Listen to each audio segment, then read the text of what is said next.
What is up, everybody, and welcome back to my Warframe Beginner's Guide. Today we're doing three things. We're talking about cabbages, trading, and Warframe slots. Three things I wish I would have covered much earlier in the guide series that came out last year. So let's talk about how you can start earning platinum in-game to purchase either fashion frame items, or more importantly, Warframe and weapon slots, so that you can accumulate more frames and have more space in your inventory. Let's talk about Void Relics. Void Relics are basically these objects that you can open up by doing Void Fisher missions. They are the main way that you're going to be acquiring Prime and Forma blueprints.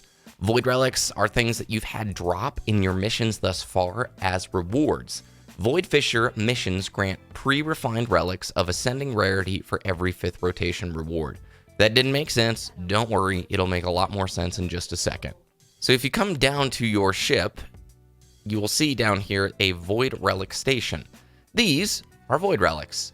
Each one of these, when you click on them, will show you inside what potential blueprint or item has a chance of dropping by completing Void Fisher missions.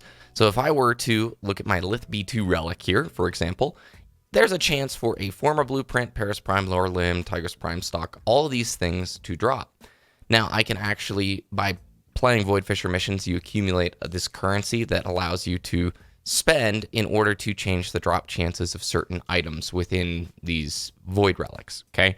So let's say I wanted to put in a bunch of stuff. Do you see how the odds are changing on the right side, those little bars? It's just allowing you to refine a Void Relic to have a higher drop chance of a particular item that you may be going for. As I mentioned earlier, these are the main ways that you're going to be getting Prime parts and, well, Prime blueprints, as well as Forma. And Forma is going to be very important as we push into the modding section of the guide.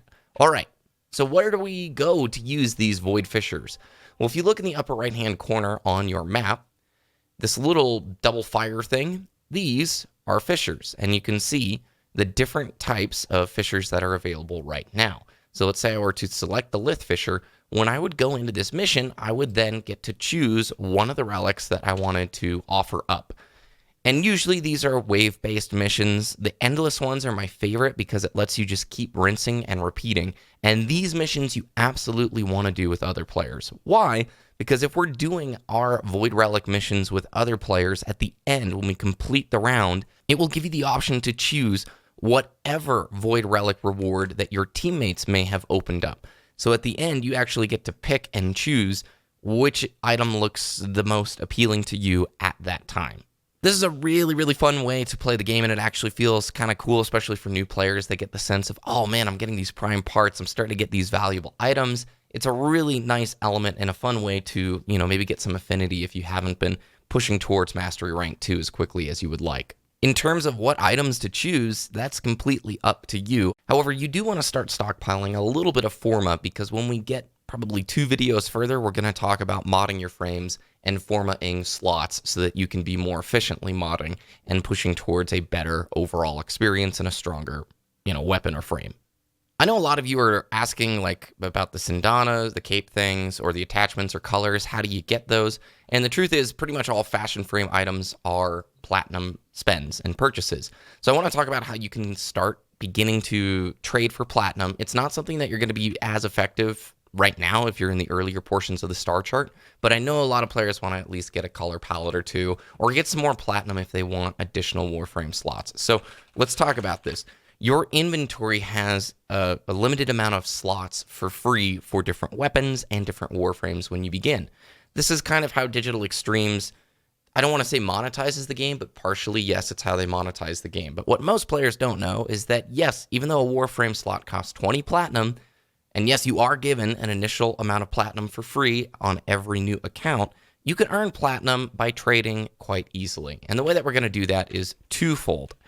The main way that people do it is like Warframe.market, which I'm going to show you in just a second. But if we bring up the chat and we go to the trading chat here, this chat is all dedicated to people wanting to trade items. So you see here, want to buy, Dual Commas Prime Blade, want to trade or want to sell. You'll see these acronyms here, but look at this. Okay, want to sell Argon Scope 70 Platinum. Want to sell a Heck Fava Purata.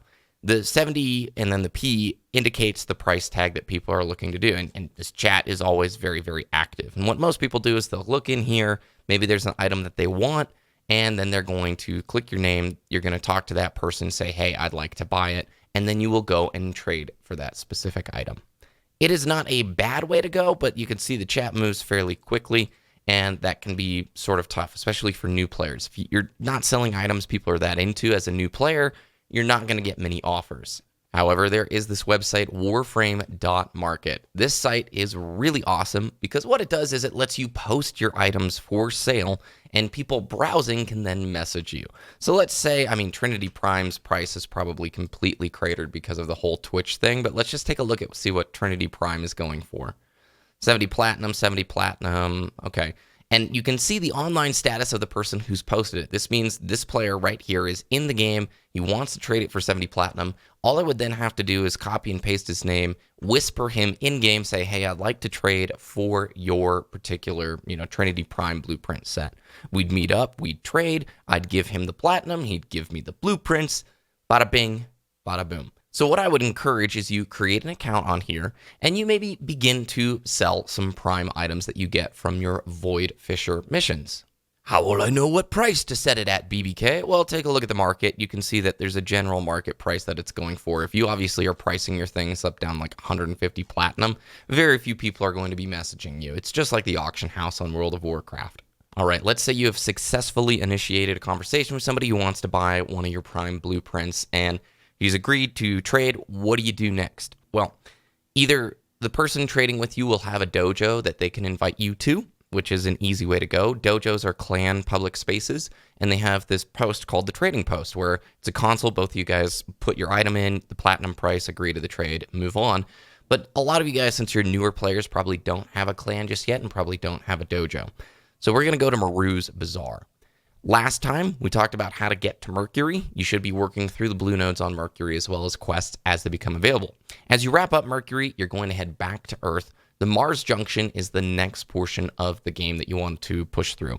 And this one is super straightforward. You're going to complete Susui on Mercury, which is the boss node. Collect 500 Rubito in missions, I think is the boss node. Defeat 150 Frontier Grenier enemies on Earth.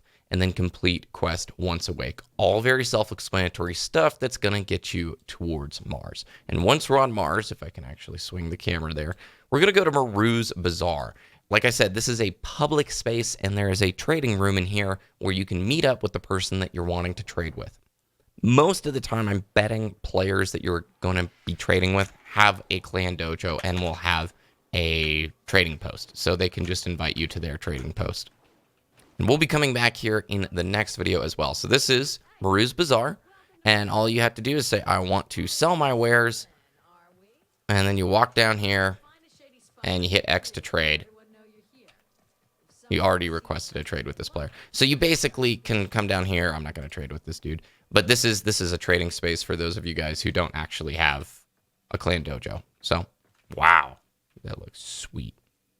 Nice colors, dude. Last but not least, before we wrap up, I think prioritizing buying a few Warframe slots and a couple more weapon slots is more important than fashion frame items earlier in the game. As you progress deeper in the star chart, and as we get closer to farming corrupted mods, you're going to have more effective ways to get more desirable, more lucrative items that players want to trade with you for.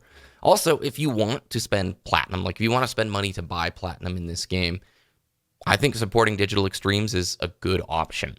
I do think it's best to wait when you get those platinum login discounts. You know how if you've been playing the game, you sort of get the days played and a little reward, a login reward every day.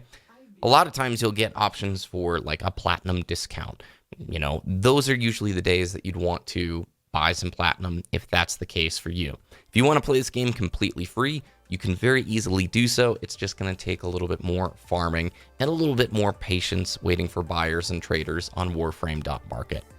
I think that's a lot to cover in one singular episode. So next time we're going to be talking about Mars and building your first Warframe. So thanks for watching. If there's anything I missed, let me know about it in the comments below. If you're enjoying the series, please thumbs it up. Veterans, always appreciate your help in the comments. So if there's any questions whatsoever, drop them in there. People have been very helpful answering one another's questions. Thanks. Have a great start to your week, and I'll talk to you next time.